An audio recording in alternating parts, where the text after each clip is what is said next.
May 17, 1943. At 25,000 feet over the North Sea, the B-17 flying fortresses of the 303rd Bomb Group droned toward Germany. Suddenly, the serene blue shattered. Slashing in from above came the shark-nosed profiles of Focke-Wulf FW-190s of Jägerschwader 1. Tracers filled the sky. In the bomber named Hell's Angels, ball turret gunner Sergeant John B. Quinn felt a cannon shell slam into the wing. Over the interphone, voices screamed warnings and curses.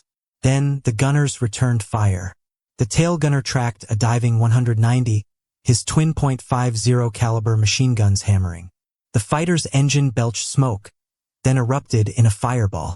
It was the first kill. It would not be the last. For 3 nightmarish hours, Hell's Angels fought its way to the target and back, a flying fortress under siege. By mission's end, its exhausted, elated crew would submit claims for a staggering 23 German fighter kills, a tally that seemed to defy physics and fate. This mission became the ultimate rebuttal to the bomber's grim early war nickname, Flying Coffin. It proved that in the hands of a veteran, determined crew, the B-17 could live up to its name, transforming from a vulnerable target into a lethal, 10-gun aerial battleship. The Luftwaffe pilots, expecting to easily pick off the slow, clumsy bombers, found themselves in a deadly shooting gallery. Every approach, from the vulnerable rear, the deadly belly, the frontal 12 o'clock high, was met with interlocking fields of fire from a single, seemingly indestructible plane. How did one bomber's crew achieve such a staggering defensive victory? And what did their desperate fight reveal about the brutal evolution of the air war over Europe? For the veteran pilots of the Luftwaffe's Jägerschwader, the arrival of unescorted American bomber streams in 1942-43 was a grim but welcome challenge. They were masters of their domain, hardened over the English Channel and the Eastern Front. Their tactics were brutally efficient. They would assault the B-17 boxes from the front, the feared 12 o'clock high attack, their cannons and machine guns aimed at the thin cockpit glass and the pilots within. Alternatively, they would dive from the rear, exploiting the weaker dorsal defense of early B-17F models. As tactical manuals dictated, the goal was to break the formation, then pick off the stragglers. Technologically, they held every card. The Focke-Wulf FW-190 was faster, far more maneuverable, and, with its battery of 20mm cannons, more heavily armed than the bombers it hunted. Attacking a tight formation was perilous, crossing multiple fields of .50 caliber fire, but the odds favored the agile, determined hunter. Early combat results validated their confidence. Mission after mission, unescorted B-17s fell in staggering numbers. The Luftwaffe's after-action reports from this period are filled with boasts of herausragende Abschuss, outstanding kills, and leichter Erfolg, easy success. Psychologically, the term fliegende Festungen, flying fortresses, was used with a mix of respect and derision. They recognized the bomber's toughness, but their experience taught them that no fortress was impregnable.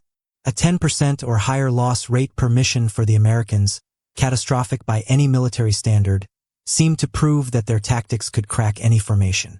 This was the peak of documented Luftwaffe tactical superiority in the defense of the Reich, a period of predatory confidence where the sky belonged to the fighters. As the first B-17s fell in flames, the survivors weren't just praying, they were learning. In debriefing tents in England, gunners and pilots traded notes, refining a system that would turn their formation from a target into a porcupine. The key wasn't a better plane, but a better way to fly it. The B-17's greatest vulnerability in 1943 wasn't its armor, but its loneliness. The mighty P-47 Thunderbolt escorts, limited by fuel, could only shepherd the bomber streams to the German border. Then, with a final waggle of wings, the fighters turned back. For the next 200 miles, the approach to the target, the bomb run, and the desperate flight home, the fortresses were alone. This was Fighter Alley, an unescorted gauntlet where the full fury of the Luftwaffe waited. The statistical reality was grim. On missions like the second raid on Schweinfurt, 1 in 5 B-17s did not return. Aircrew faced a lower statistical probability of surviving a 25-mission tour than an infantryman in some of the war's bloodiest ground campaigns. The nickname Flying Coffin was not an insult. It was a cold, hard fact printed in the loss registers of the 8th Air Force. The requirement for survival was inhuman.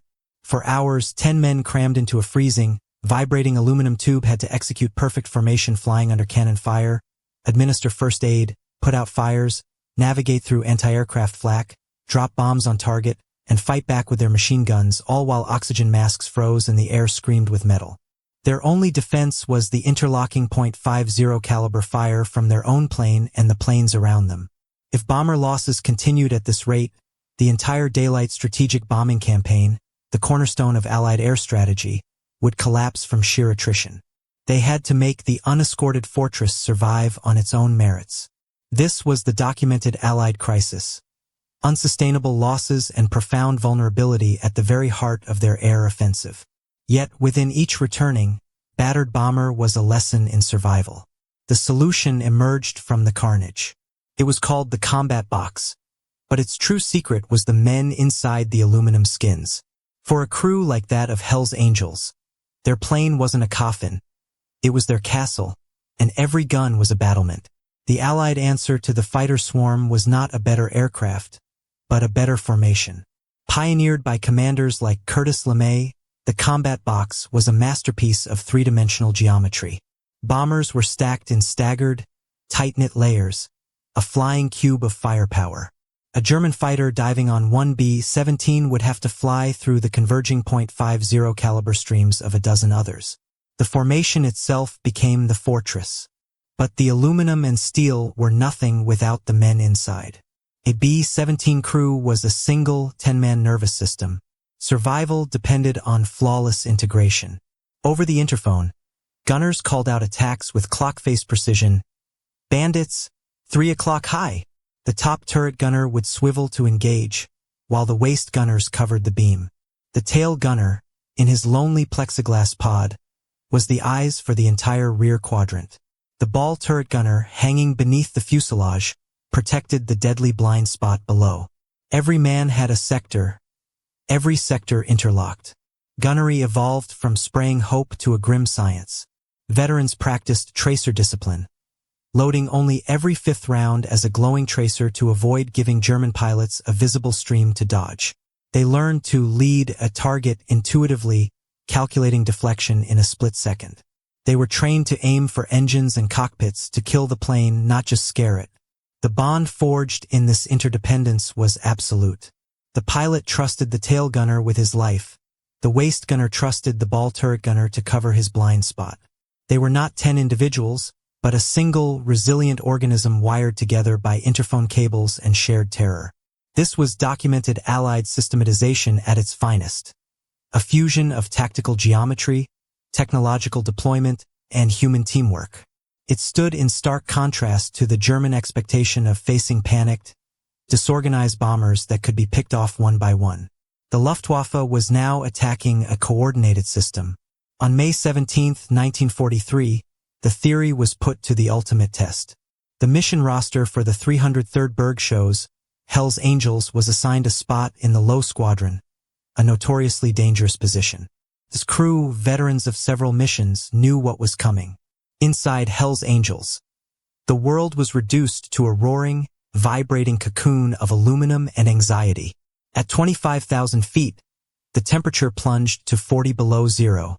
Men checked their oxygen masks and electrically heated suits for the 100th time. In the nose, the bombardier and navigator hunched over their charts and the Norden sight. Over the interphone, the only sound was the hiss of oxygen and an occasional terse radio check. The 10 men were alone with their thoughts and the droning engines. Then, the quiet shattered. Fighters! 10 o'clock high. The nose gunner's voice was sharp over the intercom. All eyes strained left and upward. Distant specks quickly morphed into the distinctive, deadly silhouettes of Focke-Wulf 190s, positioning for a head-on pass. The aircraft commander's order was calm, firm. Keep it tight, boys. Gunners, watch your sectors. Stand by. The world dissolved into a screaming, head-on joust. The German fighters grew from dots to detailed shapes in seconds. The B-17's nose guns erupted first, twin .50 caliber streams from the chin turret, joined by the nose gun and the top turret swiveling forward. The plane shuddered as cannon shells and machine gun bullets ripped through wings and fuselage. The air filled with the deafening roar of guns and the acrid stench of spent cordite. Then, a shout over the interphone. "Got one! He's streaming coolant. He's going down." First blood. But there was no respite. As the first wave peeled away, another formed up for a beam attack, then another from the vulnerable rear. The battle became a continuous, rolling nightmare. The interphone was a cacophony of overlapping calls. 6 o'clock level. More at 3 o'clock. The gunners, arms aching from the vibration of their weapons, tracked, fired, and prayed. Their world a blur of tracers, smoke, and fleeting enemy shapes. For Hell's Angels, the battle was just beginning. As the group fought its way to the target, the interphone chatter from the gunners became a running tally of destruction. The post-mission claims sheets, filled out with shaking hands, would tell an almost unbelievable story. The battle for Hell's Angels was not a single moment, but a relentless, 3-hour gauntlet of fire. The crew's claim forms, filled out post-mission, reconstruct a defensive masterpiece. As FW-190s pressed head-on attacks, the nose and top turret gunners fired in unison, claiming 2 fighters that sheared away in flames. When the Germans switched to classic rear assaults, they met Sergeant John Quinn in the tail turret. A cool-eyed marksman, Quinn tracked and fired with devastating precision, his twin .50 calibers claiming 5 kills as fighters filled his sights. The ball turret gunner, hanging beneath the fray, caught 2 more as they pulled up from their diving passes, exposing their bellies. The waist gunners, drenched in sweat and cordite fumes, hammered fighters that ventured too close on beam attacks, adding several more claims to the tally. The top turret gunner swiveled constantly, engaging targets from above. In the chaos, it was impossible to know if multiple gunners hit the same enemy, but the interphone crackled with continuous reports. "Got him! He's going down! Another one smoking!" The B-17 itself became a testament to the fight. It landed back at Molesworth with over 350 bullet and shrapnel holes, 2 wounded crewmen, feathered props on 2 engines, and hydraulic fluid streaking its fuselage. It was a flying colander, but it was flying. The post-mission intelligence officers, reviewing the staggering stack of claim forms from Hell's Angels, faced an extraordinary task. While the final, officially confirmed credit would be lower, consolidating duplicates from other crews, the sheer volume of claims spoke an undeniable truth. This one bomber and its crew had fought with such intensity and cohesion that they had dominated their patch of sky. This mission was a psychological turning point. It provided tangible, glorious proof that the flying Coffin could be a flying fortress in the truest sense. For bomber crews, it was a massive morale victory, a story passed from group to group. For the Luftwaffe, it was a disturbing data point. They expected attrition, but not to see a single bomber become the nexus of such devastating defensive fire. It forced a grim reassessment of the cost of attacking a well-flown combat box. Hell's Angels and its crew became instant legends. But the true impact was measured not in headlines, but in the cold calculus of the Luftwaffe's loss reports for that day and the shifting tactics they were forced to adopt. The ferocious defense put up by bombers like Hell's Angels forced a brutal reckoning upon the Luftwaffe. Veteran pilots, who had once spoken of easy kills, now referred to the Wehrmacht pest, the 4-engine plague, with a mix of respect and dread. Attacking a tight combat box in a single-seat fighter was becoming a suicidal proposition. The defensive fire created a literal wall of steel. The German response was a radical and desperate evolution in tactics. If they couldn't safely close within machine gun range, they would stand off and blast the formations apart. They equipped twin-engine Messerschmitt Bf 110s and Junkers Ju 88s with batteries of 21 cm rockets, fired in salvos from over a mile away to disintegrate the bomber boxes. They installed heavy 30mm, 37mm, and even 50mm cannons on aircraft like the Me-410 Hornet, turning them into flying anti-aircraft guns designed to snipe bombers from beyond the reach of their .50 caliber guns. This tactical shift was a testament to the effectiveness of the B-17's defensive doctrine, but it also represented a strategic diversion. Resources and skilled pilots were funneled into these specialized, vulnerable destroyer aircraft at the expense of the single-engine fighter force needed to combat the growing threat of Allied long-range escort fighters like the P-51 Mustang. The Luftwaffe was being forced to fight the air war on American terms, reacting to the strength of the bomber rather than exploiting its weakness. This was the documented German tactical adaptation, a move born not of confidence, but of fear and mounting losses. It stands in stark contrast to the verified American consolidation of a defensive system that proved so formidable it changed the enemy's entire way of fighting. The immediate victory was the survival of the crew and the success of the bombing mission. But the legend of Hell's Angels and its 23 kills entered 8th Air Force lore, symbolizing a broader truth. The era of the defenseless bomber was over. The legend of Hell's Angels reverberated far beyond its bomb group. In the United States, War Department publicity transformed the crew into national heroes. Newspapers and newsreels celebrated their 23-kill mission, directly countering the grim, flying Coffin reports with proof of American tenacity and skill. For the public, it was a vital morale boost. For new aircrew shipping to England, it was a lifeline of hope, proof that survival was not just luck, but a product of discipline and skill. Within the 8th Air Force, the mission's lessons were institutionalized. Training for new crews now hammered home the doctrine of the 10-man weapon. Formation flying, interphone discipline, and coordinated gunnery were no longer suggestions. They were the sacred text of survival. The combat box became the non-negotiable template for every mission. Technologically, the battle over Germany drove the evolution of the fortress itself. The B-17G model, rolling off production lines in 1943, incorporated the hard lessons of 1942. It featured the Bendix chin turret twin .50 caliber guns controlled by the bombardier to shred head-on attacks. It had the powered Cheyenne tail turret to dominate the rear approach. Each modification was a direct response to a tactical vulnerability exposed by blood and fire. Historians carefully distinguish between claimed kills and confirmed victories, but the sheer volume of claims from missions like this signaled an undeniable truth. The unescorted B-17, when flown and fought correctly, had become a fearsome defensive platform.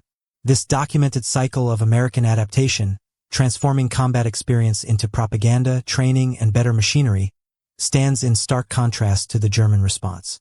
The Luftwaffe was forced into ever more complex, costly, and desperate attack methods, while the U.S. refined a simpler, repeatable system of survival. Historians now see missions like this not as isolated acts of heroism, but as critical data points in the brutal equation of the air war, proof that will and teamwork could, temporarily, offset technological disadvantage.